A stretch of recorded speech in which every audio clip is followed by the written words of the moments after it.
Happy Thursday and welcome here to another edition of Husker Online Headlines. Sean Callahan, Steve Sipple here as we bring you through what's been a pretty busy week of headline action as we break down what we think are five of the bigger headlines Husker Nation might have some interest in. And let's start it off, Steve Sipple. Headline number one. Okay.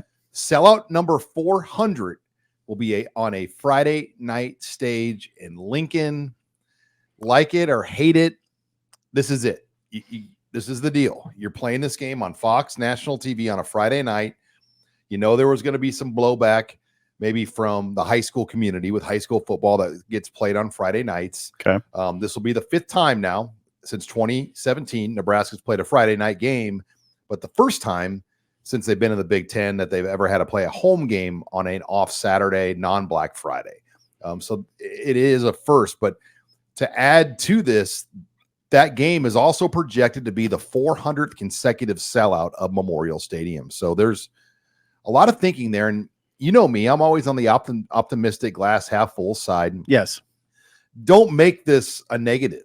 Treat it as a positive. Hey, we get this great national television stage, 7 o'clock on Fox TV, to showcase the 400 sellout of Nebraska, a monumental day for college athletics, college sports. Instead, otherwise, this game might have been played at 11 a.m., buried on the BTN, and it would have got really no recognition. Okay, Sean, so what's happening right now is you not only look like Troy Dannon, you sound like Troy Dannon, Nebraska AD. And you know what? You know what's going to happen now? I'm not only going to look like a sports writer, which I probably do, I'm going to sound like one. Let's just be real about this, okay? This is money. This is Nebraska as a multimedia deal. Fox is part of it. If Fox told Nebraska to go play in Winnipeg on Mexico Tuesday City, night, yeah, we would all say, okay, we can do that, and it'll be fun. I'd get a sponsored trip to go out there. we'd have a hell of a trip. I mean, there's not really much in my mind that goes through my mind except for that.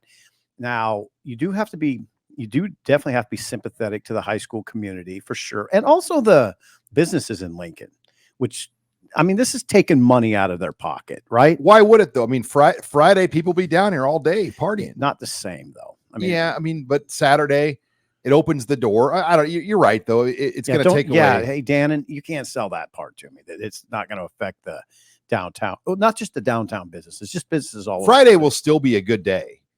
It will be. There'll be money flowing. They're just not as much. And this is, if you're Nebraska for this 400 sellout, knowing it's a Friday night, you got to make this an all-day celebration of the greatest fans in college football. You've got to do the fireworks and the drone shows. It's a night game with the light show. I brought up the idea, maybe have a concert somehow worked into this thing. I don't know where, maybe not in the stadium, maybe outside, do something. Maybe in after unique. I had one guy push back, Husker Villain on our board. He's kind of the negative Nelly. What did he say? Great idea. Let's start a concert after 10:30 at night. Well, okay, I get that. But that's when a lot of concerts go pretty late anyway. Right. You could have a small concert. Just like a half-hour concert. No, I get where you're coming from, and I don't think it's a bad idea. But I think your sort of prevailing attitude toward it is correct. Just make it special and positive. And you know what? It won't be hard if Nebraska comes out, takes care of business against UTEP, beats Colorado at night, beats Northern Iowa like it should, and they're 3-0, and Dylan Raiola, it looks good in those 3 games or looks, good enough. There'll be no problem with enthusiasm at that point, Sean. I mean, if Nebraska's 3-0 with a win against Colorado at night in a highly anticipated night game, I don't think enthusiasm for Illinois will be an issue at all. Okay. This stat blew me away, but Nebraska has not opened a season with a conference game as like their first conference game at home since 2017. Wow. Well, see, that's a positive. They haven't won. Well, they haven't won an opener. That's irrelevant. But they haven't opened with a conference home game since 17. Wow. So anyway, yeah, it doesn't. I'm a little surprised by the negative reaction. I don't know how much you've heard. I haven't heard a ton. For instance, negative reaction. I heard on the radio that if things wouldn't go well maybe in the first 3 games, that you'd be looking at a crowd in the 50,000 range. I don't believe that. Come on. If they're 3-0, yeah, if they're 3-0, you're going to want to be down here. Well, yeah, like I said, it won't be an issue. I mean, there'll be so much enthusiasm if Nebraska's 3-0 that, yeah. It's not ideal because of the 400 sellout, but I'm with you on this. It doesn't have to be a bad thing. I mean, would you rather have this game be buried at 11 a.m. Mm-hmm. on BTN or something, mm-hmm. where it just would, I mean, and you get the whole, what about the recruits? You know, like how get the you recruit, get that, yeah. But if it's an 11 a.m. game, they can't get there really either. Right. So it's, I'm with you on this. I mean, and look, they're not going to have any problem getting recruits to Lincoln early. The Colorado game's a night game. Okay. And they're going to have the UTEP game potentially at night. We don't know. I'm fascinated, and we'll get into that in our further discussion here. But yeah, you mentioned the revenue and what's driving this. To kind of put it in perspective, please. Nebraska this past year roughly made about 38 million-ish, 39 million on tickets. Ticket revenue. This upcoming year, from the media rights deal in 2024, Nebraska is on pace to make 70 million. Yeah. So when they first joined this league, Tom Osborne, if you remember, he was really in a rush to expand Memorial Stadium, get it over 90,000. They got it to 92,000 at one point. Mm-hmm. And his thought was, we've got to keep up with the ticket revenue of Michigan, Ohio State, and Penn State. They're going to pass us up because they're going to make more money on tickets. To me, that's now irrelevant. This TV money by the end of the 2020s will be over $100 million. Mm-hmm. Ticket revenue is never going to come close to that. No. And that's why we're talking about players getting paid now. We're talking about a lot of things we never thought we'd ever talk about. But when the television revenue continues to climb, the Big Ten made $9 million more per team than the SEC did in 2023. And I know that chaps the hide of these SEC snots out there that think they're the best football league on the planet. A big part of it is the Big Ten plays. They are. They are good. Best. But it bothers them that the Big Ten still makes more money. And the reason why is they play 9 conference games. Yeah. More inventory, more money, where the SEC chooses to play 8 and they replace the 9th game with a throwaway. Right. And they're okay with that. And so the Big Ten has figured out college football, the business of it. They have. And you know what? On this podcast and on many podcasts going forward, we're going to talk about money. It's just what I've noticed in college athletics and what we talk about, what we do, it's so money driven that it was not like this in the 70s, 80s. We didn't hardly talk about money. We come on a podcast and talk about maybe who's going to contend for the Heisman or which team had the best defensive line. Now, you know what we're going to do on this podcast? We're going to talk about money about the whole time, right? I mean, money. That's what we talk about now. It's a financial network. And I look back at the early days of the Husker Athletic Fund and how they got going, and they put the Husker Athletic Fund. They started the skyboxes, and these people signed 10 to even 15-year leases, paying $100,000 to $150,000 a year. We're like, holy cow, this is an incredible advantage for Nebraska. Yeah. Now that's still a lot of money. It's nothing compared to what this TV money is. Yeah, you don't even think about it. Like the skybox revenue was a separator for Nebraska, and it still is, but not to the level of what these TV contracts have become. Right. And the TV contracts are going to have games on Friday now. And it takes me to headline number 2. But before I get to headline number 2, HuskerOnline headlines brought to you by Omaha Steaks. With Father's Day right around the corner, what do you want to give that man who has everything? Easy. You give him an experience he'll never forget. You give him Omaha Steaks, Steve Sipple. Yes. Because a world-class dad deserves a world-class steak. The Father's Day experts at Omaha Steaks have made it easy to put a smile on the big guy's face this summer with hand-selected gift packages starting at just $89. Just go to omahasteaks.com and use the promo code HuskerOnline at checkout for an additional discount when you shop the gourmet gift packages for Father's Day. With Omaha Steaks, the possibilities are endless flavor, endless variety, endless value. Truly, they have perfected more than the steak, and your dad is guaranteed to love every bite. Pick from premium proteins like the juicy pork chops, air-chilled chicken, and beefy burgers. Go to omahasteaks.com and use that promo code HuskerOnline to get those exclusive savings.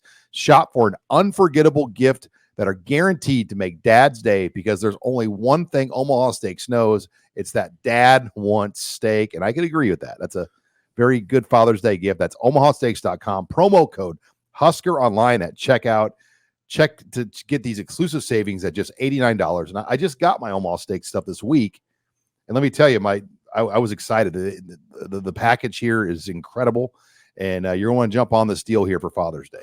And moms like it too. No, and I had those comments. We had a comment and moms like steaks too. Oh yeah, the females like steak. But let's take it to headline number two. Just an exclusively male conversation. So we talked about this Friday night game in Lincoln. Fox unveiled the full Friday night schedule, and this is not on FS1 or Fox Sports Midwest. This is a nationally televised, over-the-air game every Friday night. And Fox has said, hey, we've taken over Big Noon Kickoff at 11 a.m. It's the most watched game in college football. We're going to add a Friday night game on the big boy channel, Fox. And they released 9 Big Ten games on this schedule. It's a 13-week schedule. There's a couple of Big 12 games on there in the Mountain West Championship game. But there you go. Thank you, Megan. It opens up early with a really good Big 12 game. Arizona at Kansas State. Those are two of the better teams in the Big 12. And correct me if I'm wrong, but I believe this might be a non-conference game because they were actually originally set to play each other before the Big 12. I don't know that. I had no idea that was the case. But anyway, okay. I mean, this is, lost in the discussion is that these are pretty good games. And this is a great window. This is a great window for a lot of people, including myself. I have Friday nights, so I can watch games. Oh, and a lot of times you're going to be at home in bed, getting ready to come over here or downstairs relaxing. But what I've noticed, Sip, is you've got a lot of these cross-country games on Friday. Yes, it's hard not to notice. There's a little bit of thinking behind that. Because, look, the rest and recovery time for the coaches and the athletes, when you play a game on a Saturday night in California and have to get back at 5 a.m. on Sunday, it's a toll. That's a good point.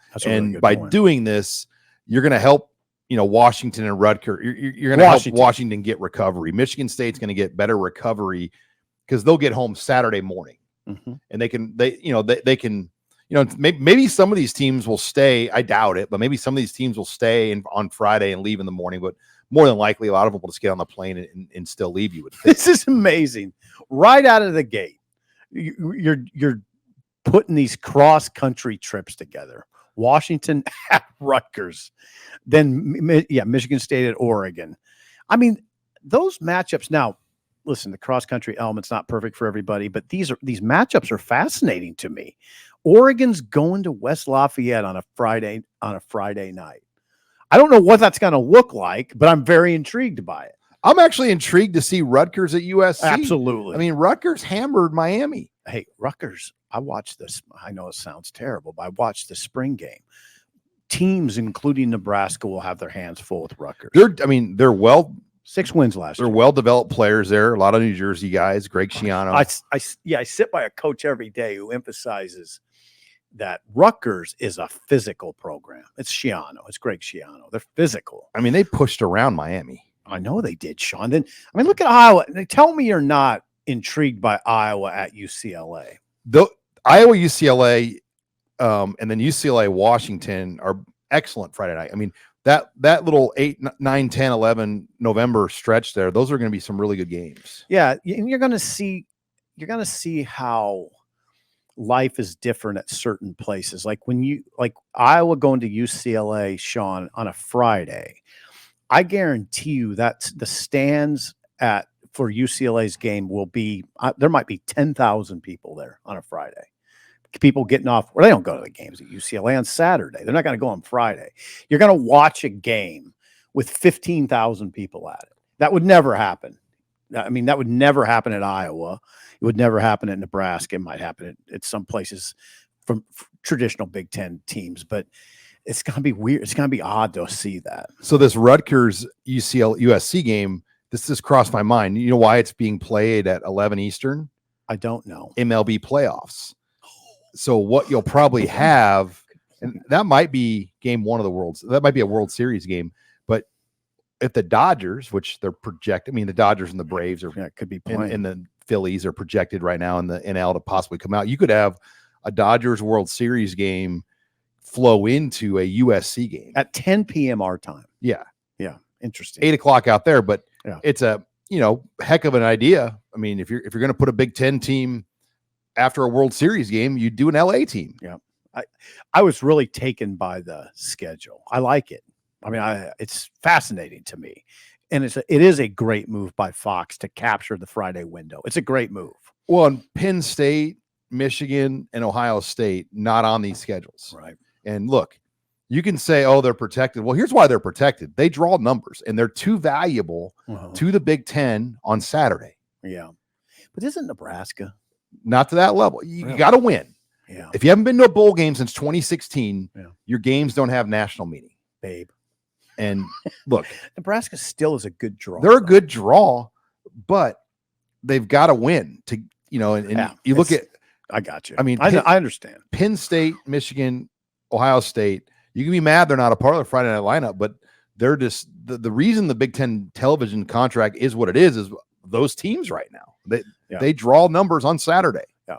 I'm not mad. I like these matchups. And, we talked about this at length, why Nebraska wouldn't play at Indiana or maybe even Purdue on Friday. It's their homecomings. So that took those games out. So we'll get more kickoff times this next week. And theoretically, we could know 10 of the 12. Good. Because Nebraska has 3 we'll know, the first 3. We'll know the 2 Friday games, Iowa, and then obviously Illinois. And then there's 5 games that are involved in their game against Rutgers, and then 4 on the road that are all homecoming games. Okay. So we're going to have possibly 10 of the 12. If you got a wedding or a family event, you're going to be able to plan a little bit easier this year. Yep. Good. So that's exciting news. All right.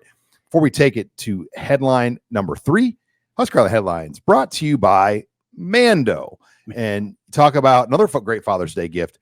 Mando offers high quality men's products, aluminum free, baking soda free, 100% natural, organic, fragrance oil free. They're dermatologist recommended, and they help or prevent sweat. And you want to check out Mando. We've got some of the stuff here, and it's outstanding products. We've got a great deal and special for HuskerOnline listeners.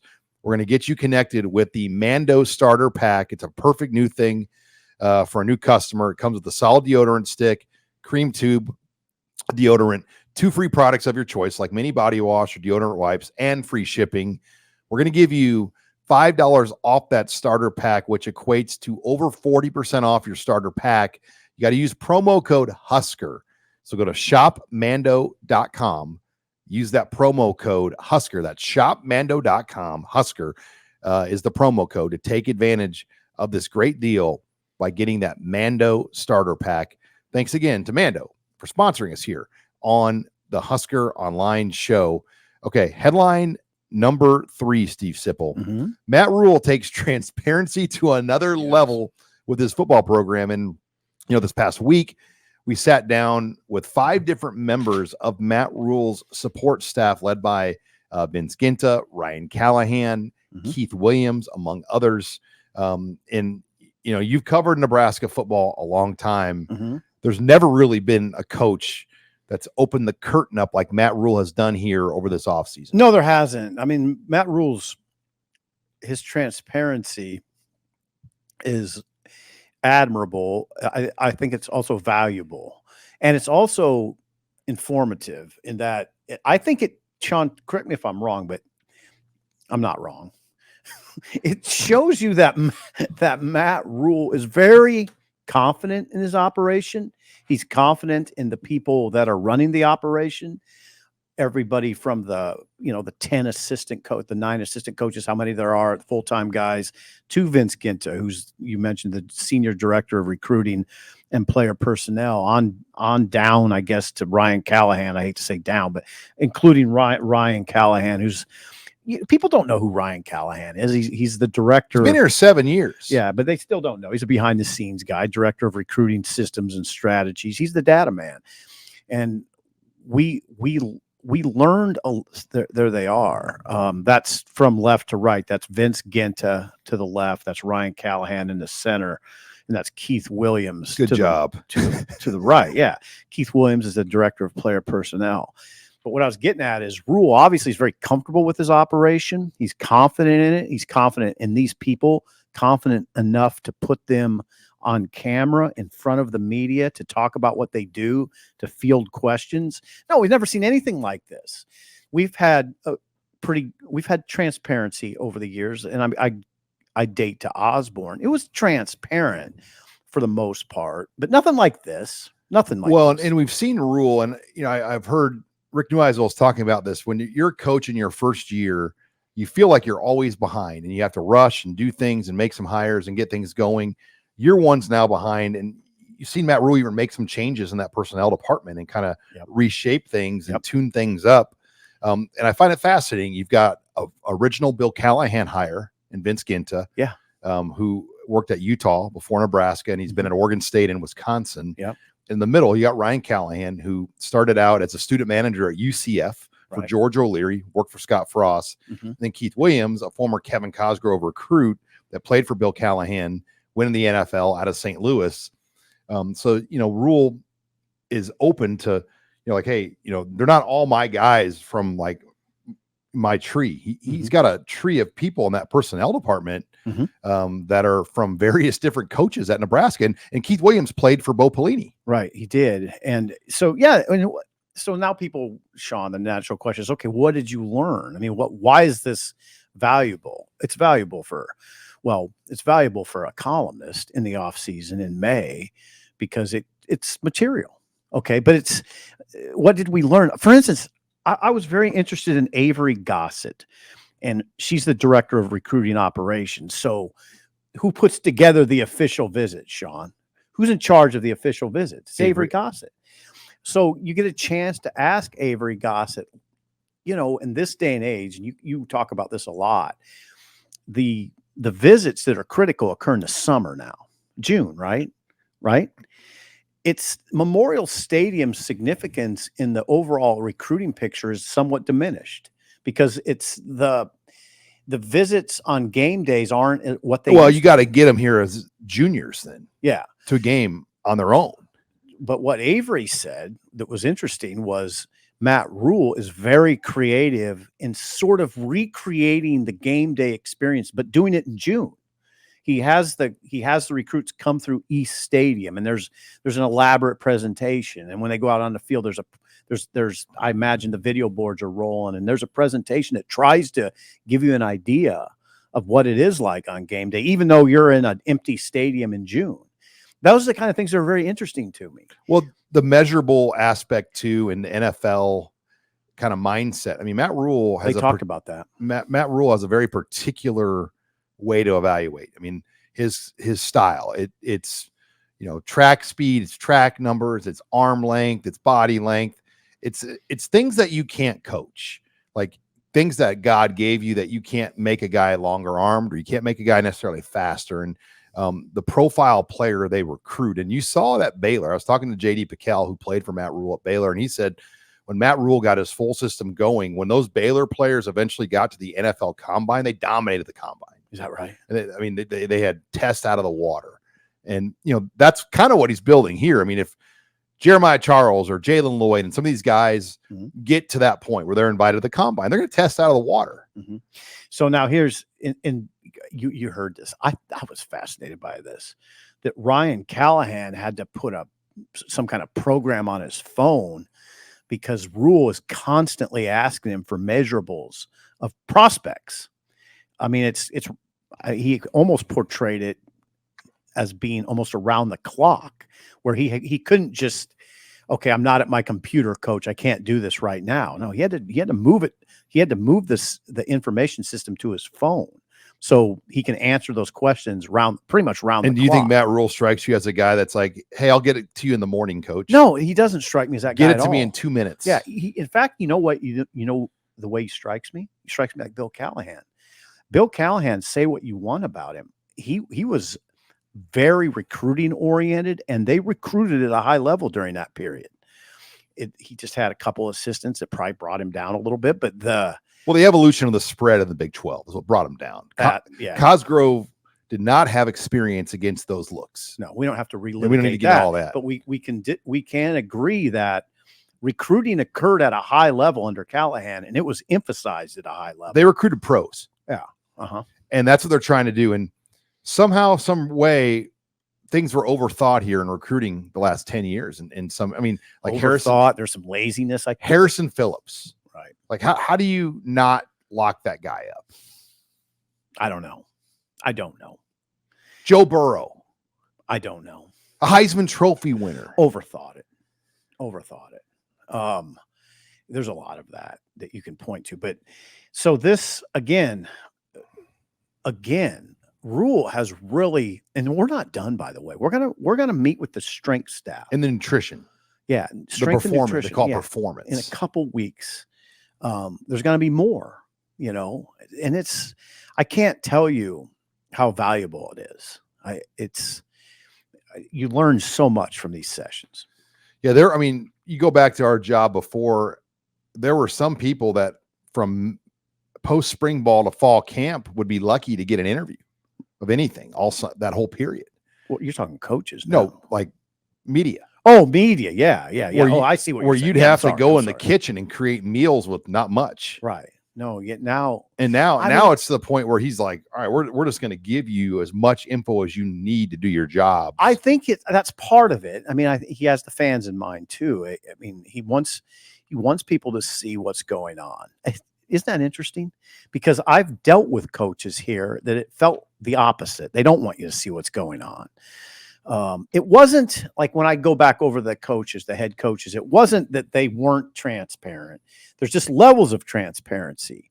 And Rhule is operating at a level of transparency that far exceeds any coach that's been here since, including Osborne and on through. They were all transparent. There was a level of transparency that was welcome. We got to interview assistant coaches a lot. Remember during the Bo Pelini era, how valuable it was to talk to those assistants, like Ron Brown, like Kaczynski. Those guys would give you so much material. I think the YouTube era has kind of killed a lot of that too, just because you get all those interviews on a camera, on a YouTube, put it up. That's a lot of information that's getting out there. I think you're right. That information was harder to get out in whole. Mm-hmm. Where now when you have these football staffs of 50 people, okay, it's Nebraska week. Watch every YouTube interview on the HuskerOnline channel of every assistant coach and player and see what you learn. If you watched all those assistant coach interviews, you were going to learn something. Right. For sure. I think some coaches I don't want all those guys. I mean, sometimes the assistant coach interviews are better than the head coach interviews.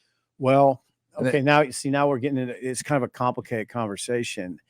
What you're talking about is messaging. And yeah, definitely during during the Frost era, the messaging from assistants sometimes was different than the head coach. And that creates problems. But what have you noticed with Rhule? The messaging is always it's in line. It's in what the assistants are saying is in line with what the head coach is saying. The messaging is consistent. Well, and Rhule, I think Rhule watches what they say. I'm 90% sure. I mean, I think he doesn't. No one's going to talk out of turn. No, but it's strong leadership that when the messaging is consistent, that's strong leadership. When it's not, when it's out of whack that way, that means there's breakdowns, and we've seen it. We've seen it. Yeah, I think at Nebraska, you've got to take on the mentality of like, hey, I got to, work with the beast instead of try to fight the beast. Right. That's a good way. And we've seen coaches try to fight the beast, and they're not here anymore. No, and that's not all the reason, but it can be some of it. The beast has eaten a couple of these former head coaches alive. Well, look at Rhule, how he's tamed the beast of those 90s former players. Great point. I mean, he's been able to get into groups of former players that have pretty much sabotaged or been really critical of ex-coaches. Yeah. And Rhule has done a lot of interviews with some guys that have been critical. I mean, he knows how to get in front of these people that have not necessarily helped coaches at Nebraska before. Yeah, he has some advantages in coming from the outside. Scott, He's read all the war novels. Yeah, he has. He's read them, but he wasn't part of them. He wasn't part of the But war. he understands, like, okay, I cannot let some of these guys, control my narratives and my program. Let's face it, Frost was dragged back a little bit by prior relationships. I mean, he let it happen. Yeah, there was a real rivalry of the 94, 95 guys versus the 97 guys. Yeah. No, let's be clear, though. Frost let it happen. I don't think he did a good job of, I think he tried. I don't want to go too far into this. I think he tried to get in front of it. I just don't think he did. Yeah, just his ability to want to be so private almost hurt him, because then it allowed things to get out of control. Yeah. And that's not just a former player, former teammate discussion. That's just an all-encompassing discussion. Frost by nature is private.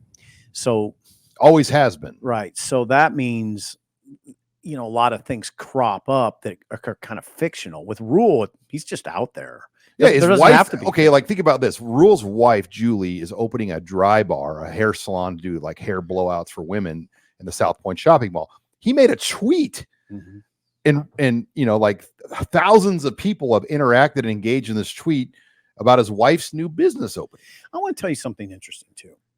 Matt Rhule has referred to this a couple times in the last few weeks. Sean, it was interesting to me that he says he's not necessarily that way. He's not all that outgoing, but he does it in the name of the brand and to help the program. It was interesting. He said, like, going on stage with that country singer, was it Zach Bryan? Is that his name? If it's not, yeah. He said, that's not really me, but I do it for the brand. The dunk contest, like getting out there, letting Emmett Johnson jump over him. Yeah, it's not. And there it is, Matt Rhule promoting his wife's business that she's up now. And look, this is like previous. I'm not going to name previous head coaches. Like, you didn't really see their wives have kind of a presence like this, which is fine, by the way. It's not necessarily a bad thing to keep your family in the background. You can't hide them though. No, there's a fine line problem. You're the president and she's the first lady. I mean, you gotta treat it great. You're getting paid $10 million plus. Yeah. Now this is, you know what? We've kind of organically lapsed into an interesting conversation. I don't know. I don't know that I totally agree with you. I don't totally disagree with you. I bet you could find coaches all over the country that have done very well where their family stayed in the background. I don't think they have to be in the forefront. But I think you want your coach to be humanized. Like, oh, he's a dad. He's got young, cute little daughters. He's got a wife. Like as a dad, you want to be like, hey, this guy's just like us. It strikes me as a conversation you have when the coach isn't winning. If he's winning, you don't care. No. Right? If you're winning 11 to 12 games a year, Sipple and Callahan aren't on the YouTube talking about whether your family should be in. Yeah, if Lovie Smith was winning at Illinois, I don't think anybody would have cared that he was living in an apartment by himself in Champaign. No, hell no, they wouldn't care. It'd be a minor topic of conversation. But when a coach is losing, then that kind of stuff moves to the forefront. Okay, before we take it to headline number 4, thank you for joining us here on Husker Online Headlines.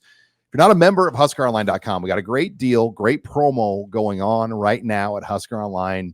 We're going to give you 2 months for $1. Simply use promo code NU1 at checkout. That's the best deal you're going to get. It's for our YouTube and podcast listeners. HuskerOnline.com. Use that promo code NU1 to receive 2 months for $1. Headline number 4. Jimbo Fisher speaks some harsh reality about the future of leagues like the ACC and the Big 12. And what he was talking about, Sip, is, he said they've basically become glorified junior colleges. Because, And in the new model that we're going forward with, the revenue gap is going to be wide. And this is why Clemson and Florida State are leaving the SEC. It's going to happen. How and when, we don't know. But if you want to compete in the big boy space, you cannot be in the ACC and the Big 12. You cannot. Well, here's what he said exactly. And I applaud him. I applaud Jimbo, who's, he doesn't have a job. So he can speak out more than an employed coach. Although employed coaches do speak out too. But Jimbo, here's what he said. This got a lot of people's attention. I have to say, Sean, this was actually last week, but I just got onto it last night. Great job of researching. Well, it just hit me. Here's what he says. And you know what happens? Here's what he says. Here's what's happening, Jimbo said. All of your mid-majors and a lot of your not mid-majors, I'm going to say some of your ACC, Big 12, and Old Pac-12, some of those leagues, they are becoming glorified junior colleges. Now, think about that. He said, here's what he's talking about. He said, some of those teams used to battle for playoffs and have great teams because they took that 3-star guy or that 4-star guy you missed out on, and they developed him into a heck of a player. And he became a great player at your school. He used a great example, Patrick Mahomes at Texas Tech. Patrick Mahomes never would have gotten going at Texas Tech and became the number 10 overall pick because somebody would have come and got him from a bigger He'd school. be at USC right now. Yeah, with Lincoln Riley, because USC would what? They would pay him $1.5 million, and Texas Tech can't do that. They just feasibly can't pay. Now, Iowa State, which is a team, a program you're very familiar with because we've been involved with Iowa State in the old Big 12. Think if you were in Iowa State right now, you're in trouble. You're not in trouble right now, this minute so much. 5 years from now, though, you're in trouble. And you're going to win some battles and games. Yeah, you are. But you're never going to win the war. There you go. So what's that do to your morale, fan base, your fundraising, to your fundraising? There's a trickle down. See, I hear this a lot. SIP, come on, man. The ratings are great. The stadiums are packed. You watch the playoffs. They were awesome. Alabama, Michigan, the Rose Bowl. That was memorable. Yeah, it was. It was great. What's it going to look like 5 years from now? Well, what's going to help these leagues, though, is they will get auto bids of the playoffs. So I believe 2 Big 12 and 2 ACCs would get in, but then there'd be 4 and 4, if not more, from the SEC and Big 10. So those teams will get a shot, but they're going to be greatly outmanned. Right. And it doesn't mean that the college game, I don't know, do we still call it the college game? The amateurism model is getting blown up this week. So I guess we're still going to call it the college game. It's not going to be bad. It'll just be a lot different. And you're just going to have to kind of figure out whether you like it or not. Like this would be an interesting thing to look up because I guarantee there may not be any, but once Clemson and Florida State leave the ACC and take Notre Dame out of it too. Okay. How many teams in the Big 12 and the ACC even have a stadium that seats over 60,000? Oh, I don't know. Not very many, if any at all. Right. I mean, and you're talking about like a Wake Forest. Well, yeah, I'm saying, so like when you look at just the scope of their fan base and their day-to-day resources, you know, they're not going to have, and this is the ACC map right now. You know, you take Florida State, you know, Miami plays in hard right. And I think Miami would like to get out of there too, but very few of these teams have a good football fan base. Virginia Tech does. Pretty good. Yeah, they do. Sure. and Louisville does too. Louisville does pretty I think good. Louisville's got a good coach. Mm-hmm. But man, you got to wonder if you're Jeff Brom, you left Purdue to go to Louisville. Mm-hmm. Your old school is going to have far more resources than your new school. It will. And this is what this takes us back to Jimbo. He says the haves, Nebraska, you know, is a have. You know, the haves are out there saying, okay, I need a corner and I need a tackle and I need a running back. And they're going to go to these schools like the SMUs, the Cals, the Stanford, and and just start selecting players. And that's what Jimbo means by those teams are really just becoming glorified junior colleges. And he says it's a shame. He says, I mean, great college football programs that have won big in the past and have had tremendously great players now become kind of glorified JUCOs. There are some in that conversation that fit it. I would say, like we mentioned, Iowa State and Texas Tech and Wake, those type of schools kind of Kansas State is still thriving. God, Kansas State is right on that line. But they've got a good coach, that knows how to develop, and they've got an elite They've been lucky. They got an elite quarterback from Wichita. They're just like Oklahoma State is almost like they're right on that edge too. Like, I love that Big 12 map. When you look at that map, I mean, that's a good league.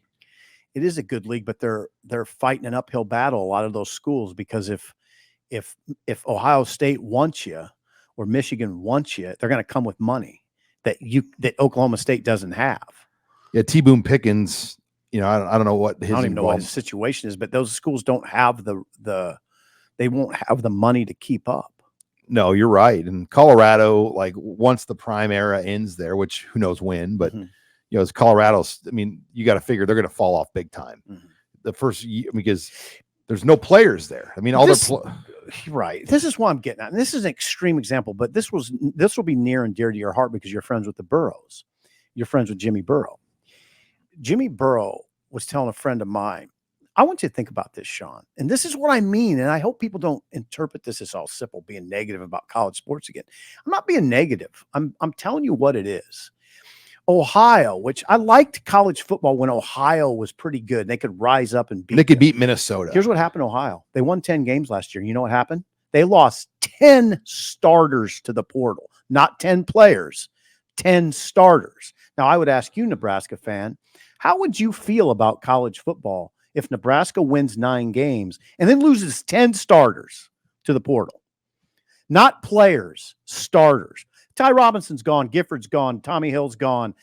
Ben Hart's gone. Ben Scott's gone. How would you feel about that? Well, people lost their mind when Casey Rogers left. Right. One player, not a starter. Think about 10 starters after a big season entering the portal because you can't pay them, because somebody else is coming and getting them. Then I ask you the question, how do you feel about college football then? You know what it's become, though? Like the Summit League in basketball. It's the same discussion. I mean, Dawson Connect from Tennessee was a Summit League player. 100. And he was the SEC Player of the Year. It's just a training ground. Think about the Bellevue West trio. You've got a Bellevue West kid that went to UNO, Frankie Fiddler. He's going to go to Michigan State now. Yeah.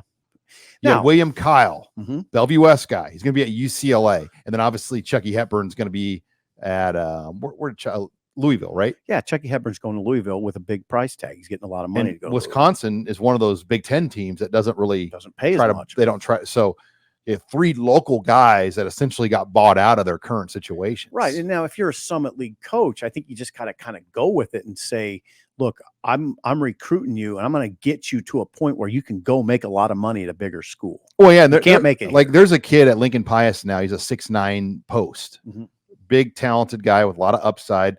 And I think his mindset is I'm going to go to the Summit League for about 2 years, and then I'm going to try to get an opportunity. And that's not all bad. I mean, it's not all bad. No, and I think there's a lot of guys like that, and that's how you have to recruit now. Like take developmental projects, and see if we can turn them into guys. And it's a coup to you as a coach, sure, that you've been able to do that. Like, but yeah, Dawson Connect was at Northern Colorado. Sean, weren't even. Were they Summit? They're in the other. Are they in a Summit League? No, I don't think so. They're in some other league that I don't know. I don't know what the hell. The other, yeah. There's another Division I league. But I will say this in that area, that we should thank our lucky stars that we cover a team that's a half, and that we're not in Lubbock covering Texas Tech. Right now, you'd be okay, but I don't know where it's going to be in a few years. Nebraska's positioned well. They're positioned well financially. They're not without challenges, but Nebraska's in a good spot. They're a half. And I wrote this in some of the books I've done, like the greatest play call that Tom Osborne may have ever made in his career as a coach or administrator was the move to the Big Ten. It was a good play. You always make sure you give Harvey Perlman credit too. He was part of it too. And it's been 15 years now in the Big Ten, almost 15 years. And I know it's been a lot of pain for Husker fans because the winning hasn't been there. But imagine if you were not in the Big Ten. Oh, God. Imagine it. I don't know what to say about that. I think, but yeah, it pains me to say give Harvey credit, but Harvey was right with Tom and those. And you remember it very well. Those guys were a formidable duo, because Harvey is as sharp a litigator as you'll ever find, and Tom is Tom. Tom is an institution, and Nebraska had that.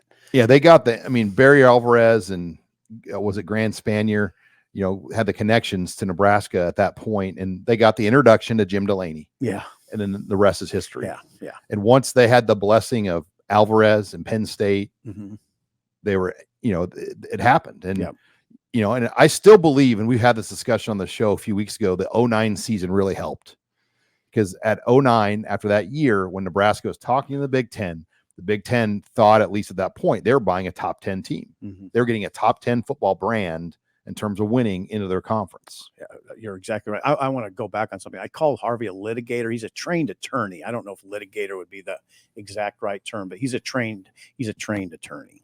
And he's just one of those, like Harvey is just, I mean, you're never going to get close to that guy like that. He's shrewd. You don't mess with him in that sort of setting when you're trying to match wits. Good luck. I've got a friend like that that's a lawyer, and good luck. No matter what I say, he's just going to up me. Yeah, they can do it. That's their deal. And they will never take defeat. Right. Yeah. So yeah, no. If you got lawyers in your family, yeah, you deal with it on the phone all the time. Oh God. 3 lawyers. They're actually my brothers and my dad are pretty good about that. They're not obnoxious like Harvey. Hello. I hope you run into Harvey Perlman. It wouldn't bother me. I mean, we dealt with each other professionally, and it was fine. He didn't like me, and I didn't like him, but we dealt with each other professionally. Trust me when I say he didn't like me. Because of Bo. Me. Well, it's probably multiple things. That's fine. All right, let's go headline number 5. Before we get there, once again, if you're not a member of HuskerOnline.com, make sure you check us out. We've got a great promo. We're going to give you 2 months of access for $1. Use that promo code NU1 at checkout for 2 months at $1 at HuskerOnline.com. Headline number 5, the House versus the NCAA may be even bigger than we realize right now.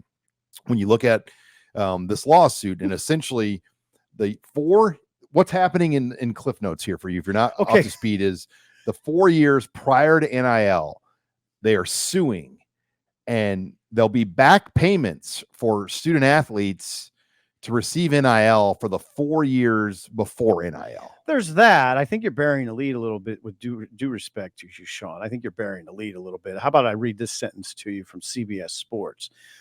College sports is on the precipice of changing forever as leaders from the NCAA and several power conference levels, here you go, get ready, Sean, have agreed to destroy the amateurism model and share revenue with players by coming to terms on settling a multi-billion-dollar lawsuit that threatened to bankrupt collegiate athletics. Now, part of it is paying players from the past that predated NIL, the 4 years prior to NIL. I think those players are getting $2.8 billion, I think is the number. So it's that, but also the model now is revenue sharing. We're going to revenue sharing. This is all happening this week, pretty much. Now, there's a lot that has to be worked out, but the agreement will be in place I imagine by the end of the week, where you've talked about this. You've referred to it as a line item for the Nebraska Athletic Department. 21 million, is that what they're saying? They're saying 22 now, $22 million line item, where that money is reserved for the student athletes. I'm just going to call them players now because I don't like using the term student athletes now. The amateurism model is destroyed.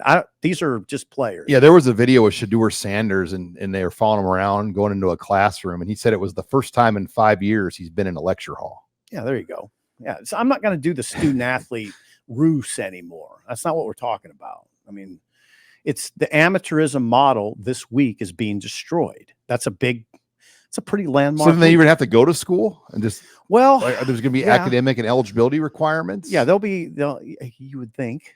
Yeah. No, I know there will be, Yeah. but I'm just saying, like, what's the point? And look, when's the last time in your career, I can only name of like 1 or 2 players ever that have been academically ineligible.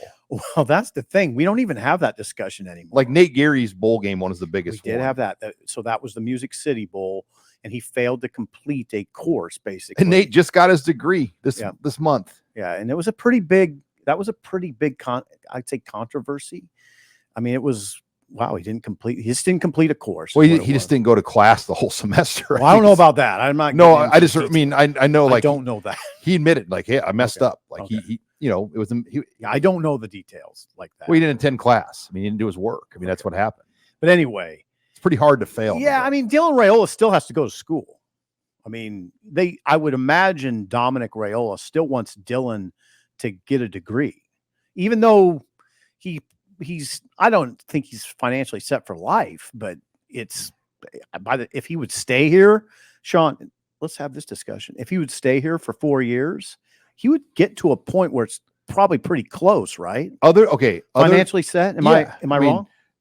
But he'd be rare. They're not. I mean, no, it's rare. 100,000, 150,000 payout. That's not going to be enough to like shut your life down. No, he's making more than that. He's making. I'm saying like other guys. Yeah. But you think about how important that degree still is. I mean, how many former Huskers do you know that could just live off their NFL? Not many. Levante, Sue. I mean, not many. But you're right. And the most successful former Huskers I know have generally been kind of behind the scenes, tough, blue collar, motivated people that have gone on and done like, I look at Chad Severs. I just ran into him. He's running a major medical supply company and he came in from Mexico State, transferred here, started, never played in the pros, but he's got an unbelievable career, flies in private jets. I mean, those are the guys that, need that degree. I mean, they build their career, their work ethic with what they get at Nebraska, and then they go on to the real world and it opens up more doors. Tim Carpenter, our friend, I mean, his son's going to be a Husker, but he now runs Timke, one of a worldwide company based in David City. And they probably would have done this whether they're receiving big NIL money or not. And the money these guys make now far exceeds what these NIL things are. So like ultimately that still should be what it's all about, is to get to that point where it is. And some of these guys can't see that.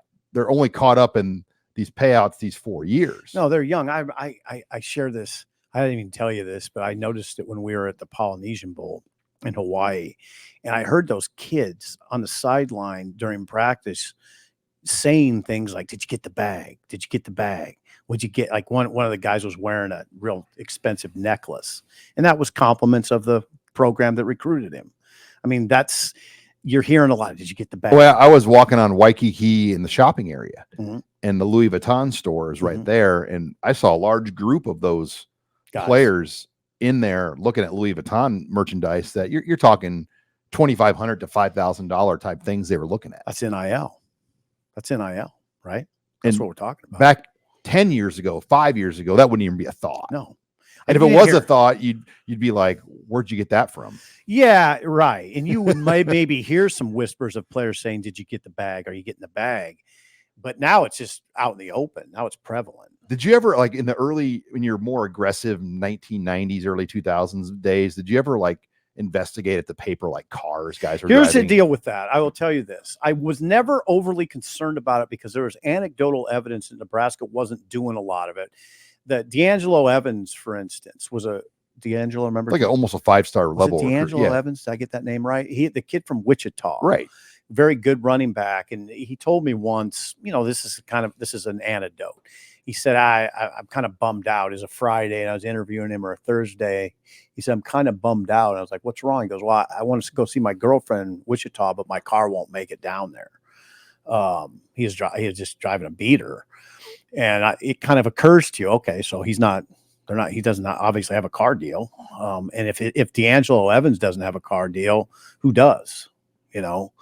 So I never really got I know people are going to watch this and go, wait a second though, Sipple, I knew somebody. So there's always the potential for that stuff. But I would say this, I don't think it was ever widespread here.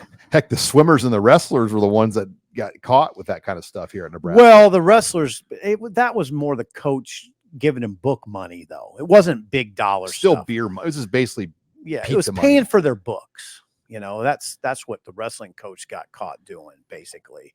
So no, I never got the sense that Nebraska was paying a bunch of money under the table to players, football players, even football players. Now, there's a few probably there's probably the very high end guys that if you launched an investigation, you might be able to find something, but really rare. Who was that woman in town that got in trouble? And she was like, and I never knew of her. I know who you're talking about. Why'd you do this? She took money from the Bullocks, and I don't remember. She was kind of like a handler or financial advisor, and she got with these players and helped them. Again, but that was outlier cases. Yeah, you just didn't see these things. I mean, Ndamukong Suh, like he grew up from a good family. Mm-hmm. Like when Sue moved here, his family bought a 1-bedroom condo as an investment, and he Mm-hmm. lived in that condo. Yeah, no, this has not been an issue. Not a major issue in Nebraska. I mean, Crouch ate a ham sandwich one time and got busted for that. That was paid for by somebody, but no, not a lot has gone. Yeah, is it on. going to get to the point though when like you go on these bowl trips, like the bowl money and the bowl trip doesn't even impress guys? It used to be like the bowl money. You'd give the kids like $1,200 for the week on the bowl trip because that was their spending money, and it was a huge deal. It will still. That's a good question. Like I went to Best Buy with Amir Abdullah and Rex Burkhead for that spending spree they got in Orlando, where each player got, I want to say, a $500 Best Buy gift card. That won't impress people anymore. And back then, I mean, you would have thought there were guys like carrying out big screens and stuff. Yeah. Like, I mean, it was like a huge deal. That was a more, I want to say it was a more innocent age. I don't think that's the best way to say it. I don't know, Sean. It's just different. It just tells you how far it's come. Yeah. Where we used to talk about like things like that. What a great benefit. Now, like, it's nothing. I mean, we used to think it was a big deal when Nebraska had iPads on the lockers. And let's be honest here. I mean, it's good that the players are getting paid in the context of what you said earlier in the show about how much they getting from multimedia rights deals. $70 million this year. Yeah, in the final year of the Big 12, it was 19. Right, and now it's 70 this year. Yeah, the players should get some of that. And it's like, how much more of that money can you give to administrators, support staff? Right. Like, how much more can, like, to the point where now it's like this revenue keeps increasing because of the players. Yeah, get it to the players that are carrying the program on their backs. That makes perfect sense. You can only have so many associate senior ADs. Right. Where it breaks down is some schools don't have the money to pay them. Some do. Gets back to the haves and have-nots, and the separation that we all kind of feel uncomfortable with if you can, just give me 1 second. I'm going to read you a great quote about this. Do I need to tap dance a little bit here as you? I think I can find it pretty quick, actually. This is a critical quote because it encapsulates exactly what we're talking about, and you might feel better about the whole thing if you listen to this. Okay, this is from Jeffrey Kessler, who's an attorney. He's the House plaintiff attorney. Doesn't matter. The quote is what matters. He said, you really have to think about the Power Four as being different, okay? The reason we all get tied in knots is because we conflate those schools who have developed these gigantic independent commercial businesses with the schools who are still just educational institutions with extracurricular activities. When you try to come up with one rule for all, you go crazy. You have to look at the schools differently. For the ones with the money, Nebraska, okay? Nebraska's one of the ones with the money. He says for the ones with the money, there is plenty of money to compensate the athletes and share it with the women's sports. So, yeah, I mean, now Title IX, I heard somebody say that Title IX may not be as big in this as you think. Well, here's why. In that, Title IX is about opportunity. It's not about money. Title IX covers opportunity. You got to give women's athletes opportunity, but it doesn't mean they have to be paid equally.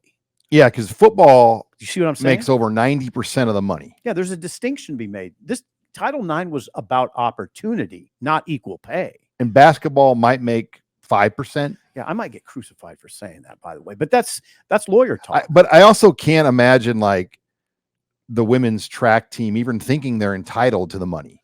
I don't know. I mean, because it's being earned by the football TV deal. The bottom line is it's not about Title IX didn't address equal pay. It addressed equal opportunity. There's a distinction. And it's roster spots that you offer. Right. Exactly. And so that will be something else. But all right. Good show. Yeah. Interesting. Fascinating. Memorial Day weekend, by the way. Yeah. I got nothing. I mean, I'm working. You got me working, Sean. Well, and then we're taping on Monday, HuskerOnline. I'm heading to Nashville for the On3 Elite Series Monday. So you're heading out on a plane. Yes, and David Sanders and Michael Terry will both be there You will be interviewing prospects, high level at prospects. the On 3 Elite Series. Yeah, I will look forward to that. Where's this at? It is in Nashville at the W Hotel. The top 60 4- and 5-star athletes are invited to basically an On 3 NIL Elite Series Summit. That's awesome. The Cavender twins are going to be there. Will Compton's going to be there. So you will be there. Yeah, last year they had Kirk Herbstreit speak to the athletes, and then the gymnast Libby Dunn. So you're heading out on a plane. You're working Monday, effectively. Yeah, and after the show, I mean, it is what it is. I mean, No, I'll be writing Sunday and working Monday. I would have left Tuesday if it was doable, but it starts at 11 a.m. on Tuesday, so you had to be there on Monday night. Yeah, no rest for the wicked, Sean. It's camp season. Well, there's that, and we're getting ready to go on a trip. We have some camp stuff, but all right. Well, so lock into Husker Online. Grant Hansen's got full coverage of Big Ten baseball and Nebraska regionals, and we'll talk more about that on Monday as well. For Steve Sipple, I'm Sean Callahan. Thank you for joining us here on another edition of Husker Online Headlines.